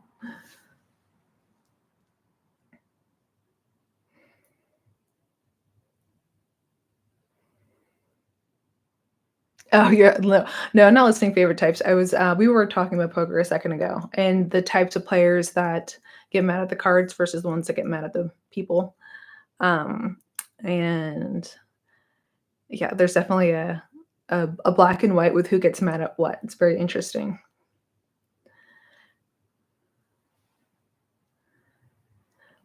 Is there are there a lot of STs that play poker because a lot of men are ST? I don't know if there's necessarily more ST men. Like I think that's very hard to. I think if you put everyone in the whole world in a bowl, like the percentages of gender and type would end up being pretty much like the same across the board. Like I don't think gender has any preference with type. Um, but I think that I mean, period, there's more men that play poker. There's very few women that play poker. It's just like it's not a thing, unfortunately. So there's just more men that play poker. And at the ST types like the game, I think, because you're having to interface with sensory and then you're having to use your brain to think about it on just the most basic surface level. So if you like a thinking strategy based game, if you like to deal with money, then poker's for you. And then you have a lot of, families who will end up playing with their families, their grandpa will teach the grandson and whatever, then they'll play at the family thing. And so I think it's just more natural for it to be passed on that way. Whereas I learned how to play poker at my very first job when I was 14 years old. But I didn't really know it that well, but like I did learn how to play it there and it was fun. I loved playing it. Then picked it up way, way later. So poker is a very thinker dominated thing. Is there any feeler dominated field that you'd like to try? Feeler dominated field. Um, Yes, I really want to eventually get into directing more with video, but more on like the music side in terms of like being able to really construct a storyline and then have that correlate with music and have that correlate with performers or actors. Not be on screen myself, but be able to make the whole thing come together. So I think that would have a lot more feelers in that type of a field than poker. We have a lot more acting type, a lot more actors, artists, poets. So yeah, I think there'd be more overlap in that field for sure.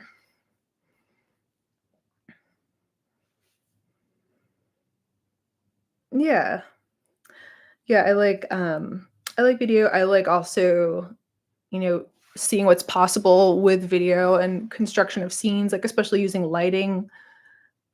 I'm obsessed with light and the things you can change about an environment through light is just one of my favorite things to do.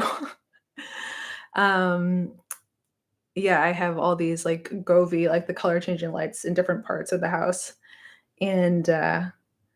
And like being able to change a scene literally in my own environment by like programming different things in different areas a different way, just so fun. Yes, my sensory guilty pleasure, light bulbs. Everyone's got one. What's yours, chat? What is your sensory guilty pleasure?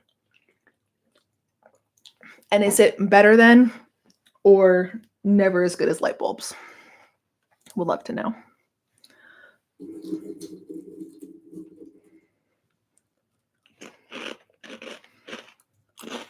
Massages, good one.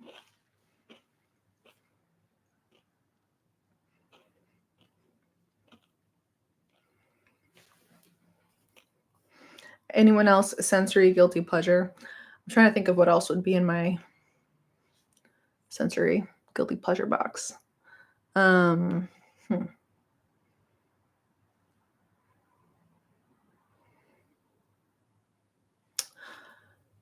Probably like like I don't drink alcoholic drinks, but like a beautifully crafted juice with like ginger and like some other herb and like some vegetables or fruit that are really interesting. Like it makes a really delicious, unique juice. I think that would be like a sensory guilty pleasure, but like not so guilty.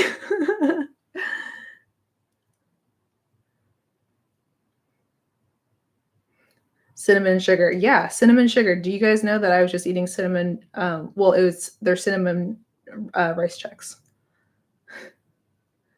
Oh, your bathroom only smells like eucalyptus. Heck yeah. I will go into that bathroom any day of the week. I'm with you. Eating out, yeah. Or like, I mean, I don't know if you guys like, most people knew about this for a long time ago, but like, I didn't order food until like midway into the COVID-19 pandemic for like the first time I actually ordered food to like be delivered to the house. And I was like, this is amazing. Has anyone else tried getting food delivered? Because this, like, I didn't have to go anywhere and I didn't have to do anything. I didn't have to clean anything and it just appeared. So I think I'm still kind of buzzing over the fact that you can get food delivered to your house and it just shows up there. I still haven't fully like come down from that. Still feeling the tingles from like the fact that that sensory even is a thing. So your sensory guilty pleasure is baking or cooking or hikes. Ooh, nice. All lovely things. Um, oh yeah, I'm jumping around. Let's see. Trying to dance. You look ridiculous. Yeah, I love the idea of being able to dance, but I just can't. I don't know if I ever told you guys this, but when I was in freshman year of high school, um, I had a friend that was on the cheerleading team, and I was like, "You know what? I'm gonna try out for the cheerleading team." I've never done something like this before, but it wasn't a very, like, hard school for it, and so out of all the girls that tried out, I was the only person that didn't get on it. Just to prove, like, how probably truly terrible it was. Like, they would kinda, like, let anyone do it, and, my friend, she, you know, she did, like, dance and stuff for years, so she was actually, like, good. But it was like one of those things where it's like, "Oh, yeah, you should get on." They pretty much let anyone on. Nope, I was the one person that did not. Um, ooh, what's your intuitive guilty pleasure? I mean, my intuitive guilty pleasure is, uh, like, trying to like, deep diving to, like, 4 a.m., trying to, like, find some, like, genetic link that is, like, almost proven but isn't yet, or is, like, diving down the deep hole on, like soft matter and storage and like going down and like trying to like figure something out. Like that's my guilty pleasure. Like, but like to like 4 o'clock, 5 o'clock in the morning, you know, just like totally all in.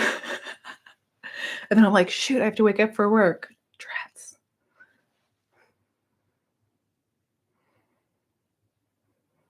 Keep a lot of soft blankets. Nice. Yeah. Sensory comfort, like a nice blanket, a nice clean pillow that like the dog hasn't slept on. Good stuff. Thank you. Glad you're able to come hang out. Yeah, nothing like a deep dive.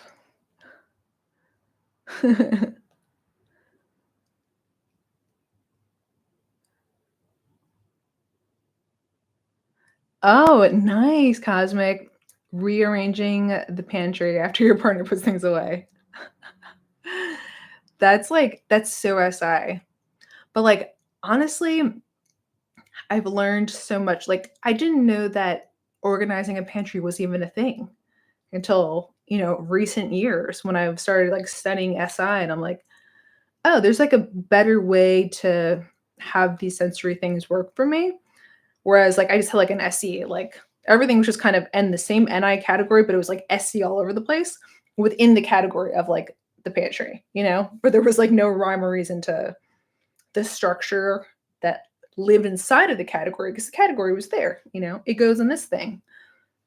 But, I talk about her a lot, but Kit Fife was just so instrumental in helping define my understanding of SI, and her way of talking about things like make things work for you, make these systems in real life work for you and what you need. Don't put things down, put them away. And that means that there has to be in a way for something to go. It just helped me just ground my sensory in such a more peaceful way because I'm thinking about things now like, does this have it away? Does this have a spot to live? Does it have a home? Where is its home? Where are the other things that belong in that same home? So I have such a better understanding and appreciation for SI now, and I feel like I can now it's like something I feel more comfort with that I can integrate when I need to?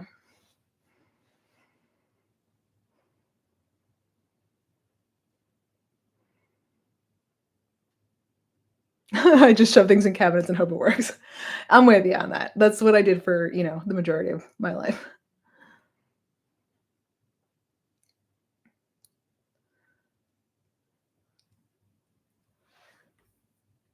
Seeing a question on math exam and just knowing. Yeah. Yeah, I think with, like, NI, it's like sometimes you just again, back to the no, you just kind of know, and then it's like, "Well, can I prove this in the sensory?" Sometimes yes, sometimes no. That's what I always hated about math was, like, having to show your work, and I'm like, if it was, like, multiple choice and math, like, forget about it. I was just, like, all day, like, just guessing the best answer. I'm like, "It should be around this much." And if I didn't have to show my work, then those tests that I actually do pretty good on. But it was the ones where I had to, like, show a proof or whatever that I was just like, "Oh, gosh." I love science. I loved, yeah, like, science was definitely by far my favorite subject, but I math and I had issues. But I think it's really more about I think with my understanding now of how my brain works, I could go back into the classes I struggled with, which was really only math, and just have it was the way it was presented to me just didn't work for how I process information, and it really wouldn't have been that hard to flip it around backwards to allow me to process it a different way, but I didn't know how to flex that muscle yet, in school when you're in, like, 11th grade.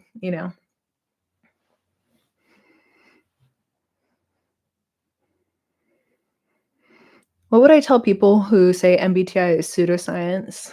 Um, I mean, there's definitely I think, like, self-typing has a lot of, like, pseudoscience-y type stuff with it, but the fact is, especially with OP, when you have an objectively trackable system where both people can validate a result on a large scale, defining parts the same way, and getting to the same conclusion based off of, trackable insights, is that's how science works? And so it isn't pseudoscience.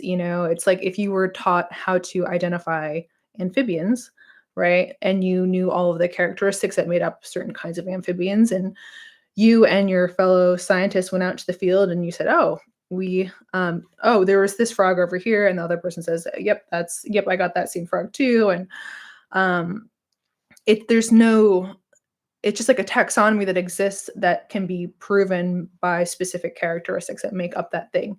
It's the same thing in psychology. Carl Jung was tracking it from the very beginning. He's the one that started to give us the words to be able to use to call these things. Those are the functions. And so, I think the pseudoscience comes in from the pick your favorite Hogwarts house type mentality for MBTI, which, a lot of people type themselves straight backwards. And so that is less scientific, more just fun which is fine for people too. So it depends on what approach you want to use it for. I have no doubt that this stuff will continue to be proven over and over again, in even eventually at a genetic level, in the science community. So if people think it's pseudoscience, you know what? Think whatever you want. We'll see who's right. We'll see who's laughing at the end.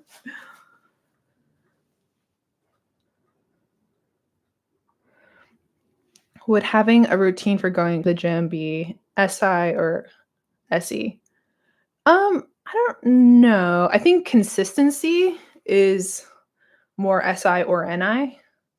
I know that like Monday through Friday, I go to the gym, even if it's not very long. I just go so that I continue to maintain the character of someone who does go to the gym and puts time into their health. And I sit at my job or and behind a computer for the whole day. So being having some physical activity is important for my long term health. So I have like an NI reason for staying consistent, but um, every type can find their own reason to do something. I think more of it is like a routine, you said. I think routines come more from the SI and NI types.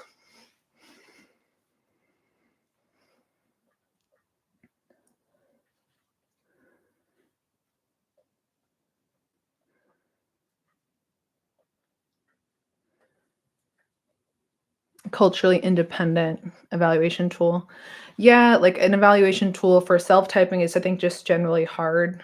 Um, but you can track people in different cultures forming the same cognitive connections outside of culture. That's what's beautiful about cognition is it's not about what someone says, but it's a way that they're stringing together their cognitive process to allow them to say things, to allow them to get to certain kind of conclusions, and the priority that they're designating from a mental perspective on their thought process. What firing sequence are these ideas going through?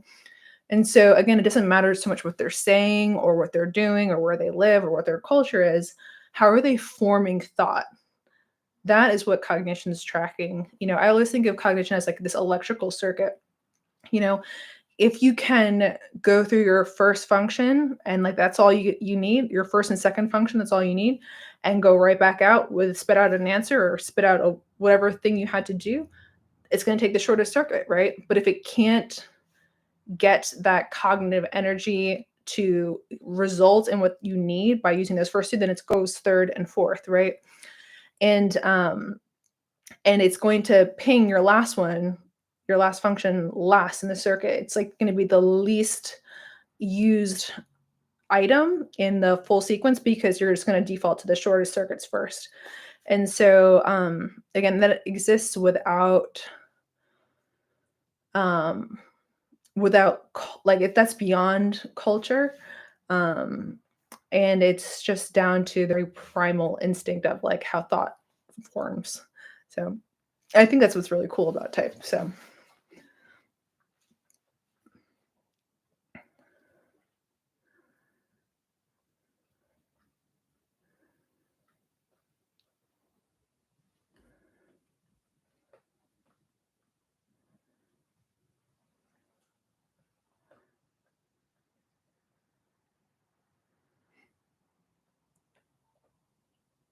yeah, the brain does light up in different ways based on what you're thinking about. um i I also know that, like, there is some kind of, like, genetic tie to type.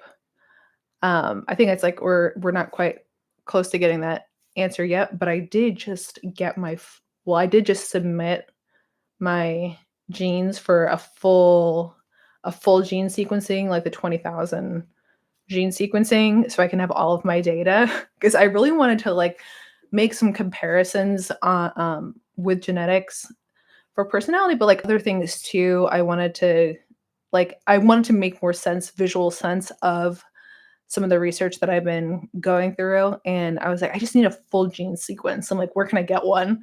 Like, it's like no one's just like offering up their genetics, like their full sequence of genetics, like just like up on the internet. So I'm like, well, I'll just get my own.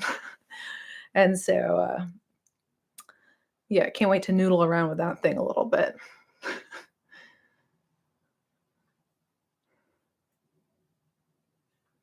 You have your raw data? Cool. Do you have, like, the full sequence, CO, or did you just get a portion of it? I know certain companies only they either provide you a portion of it or they'll give you, I went through I think it was called Sequence, but they give you your full sequence. But I think 23andMe gives you a portion, yeah, anyway. I just wanna kind of dig through it a little bit and actually have, again, the real data to reference. Hey guys, who wants my jeans? That's hilarious. Oh, you have 2 and me, okay, you can download it, yeah. Yeah, I wonder, does it tell you how many genes the panel, like, looked for? Oh, okay, gotcha. Yeah. I mean, even a portion, like, there's plenty there to dig through and sift through. Um, yeah, genes are cool. Epigenetics is awesome.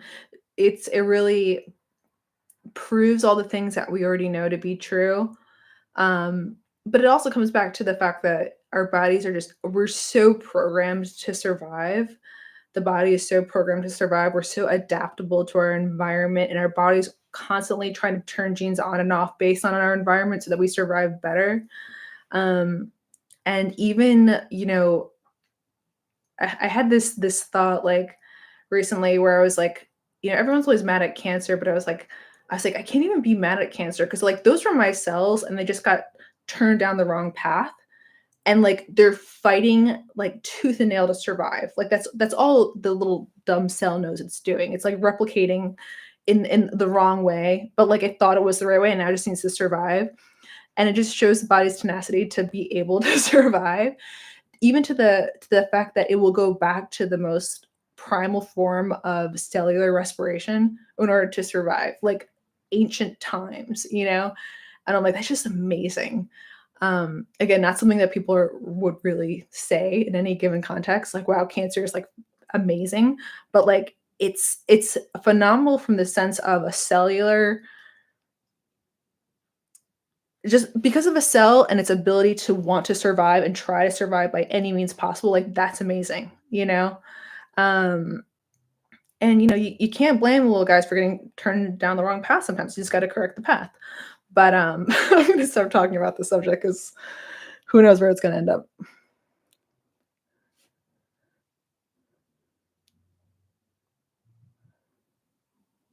Full sequence sounds very expensive, but worked in Jurassic Park. Yeah, it was, I think it was like $400. It was expensive, for jeans, but I kind of want my jeans at this age. Like I want to know what they're up to. Um, and just have a copy. Like that's my data. I want a copy of my data, please.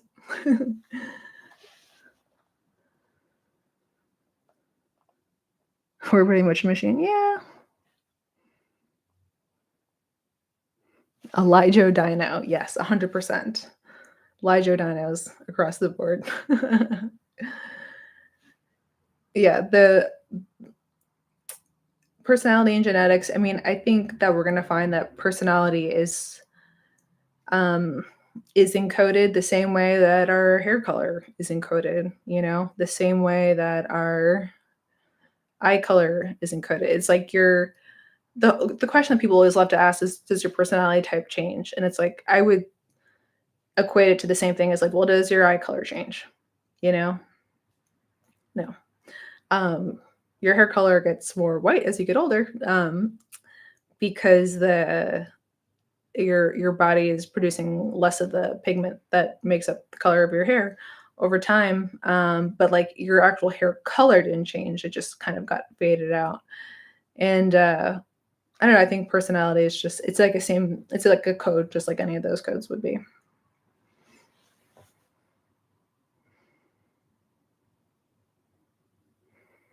Yeah, we have billions of cells. It'd be impossible for all of them to go down the perfect path every time. I know, right?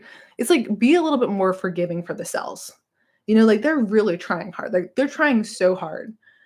They're constantly working for our behalf all of the time. It's like you scrape your knee and like your body is immediately going to like heal your wound. It's immediately going and like your immune system is like activated and it's like going right there and like trying to, anything that might be coming in is trying to fight it off, and it's like our body is working so hard for us all of the time, surviving. It's just crazy. It's like you have like the hardest working system working for you 24/7. And we're just like living life and being like, yeah, I had a hard day today. Meanwhile, your cells are like surviving.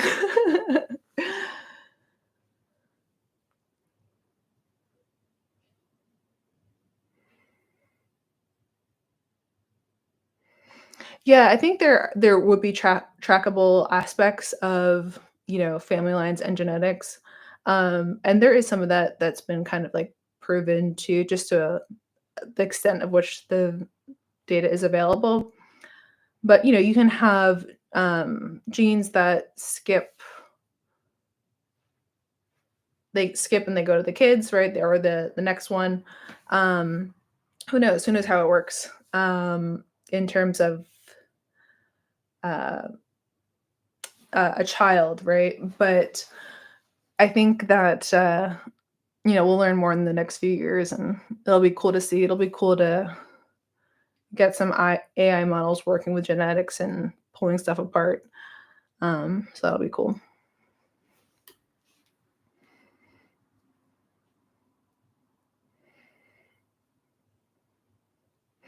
All right, you guys have any last personality questions? I'll answer any last few ones, and then we're gonna wrap up the stream. It's fun hanging out with you guys on this lovely Sunday. First stream of 2024. We've talked about everything today. We've gone from personality to poker to genetics to your guilty pleasure sensory.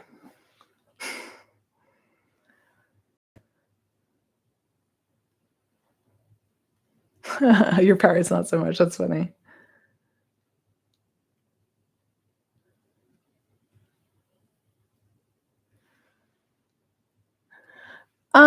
You know, YouTube channels on another topic. I very much consider my channel to be in alignment with my personal brand and not so much specifically personality. I do talk a lot about personality, and I think the theme of helping people understand um, is my brand.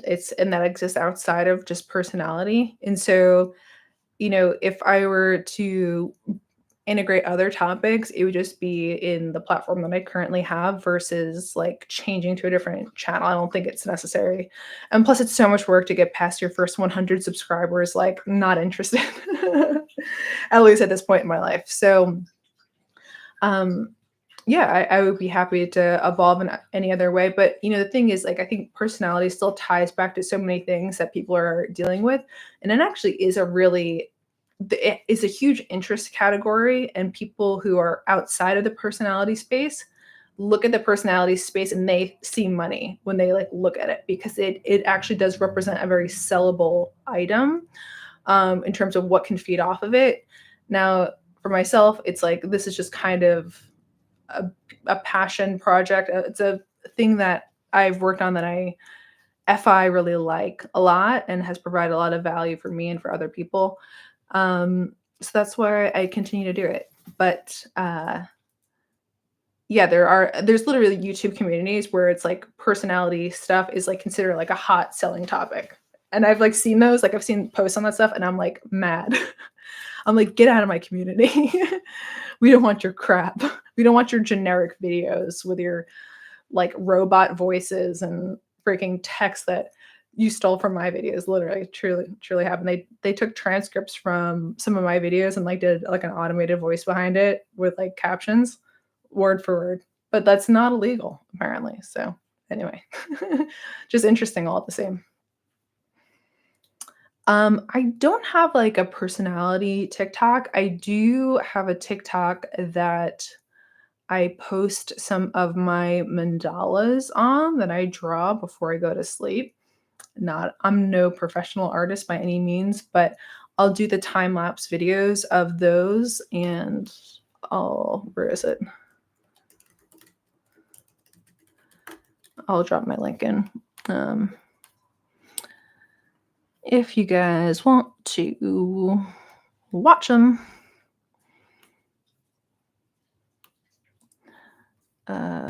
That's not what I was looking for. Sorry, I should have better access to find this.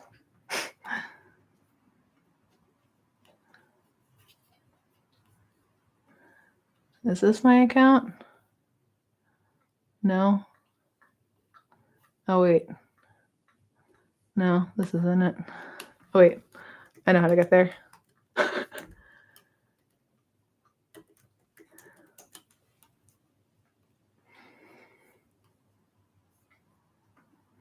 Yay, I found it. Okay, here it is. Wow, sorry. That was probably the most engaging 5 seconds you ever had.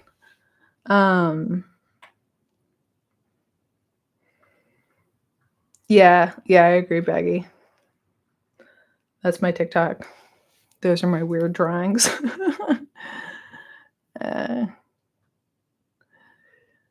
Yeah, so all right, guys. Great having you out on the stream. I appreciate you all very much. And yeah, my next video is going to be on emotional regulation. And I hope that you love it. So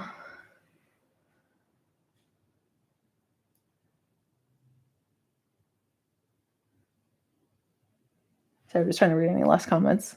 I realized like when I'm looking, I don't think you're seeing my giant forehead. So yeah, thanks. Thanks for coming out, guys. I'll see you in the next one. Goodbye, internet friends.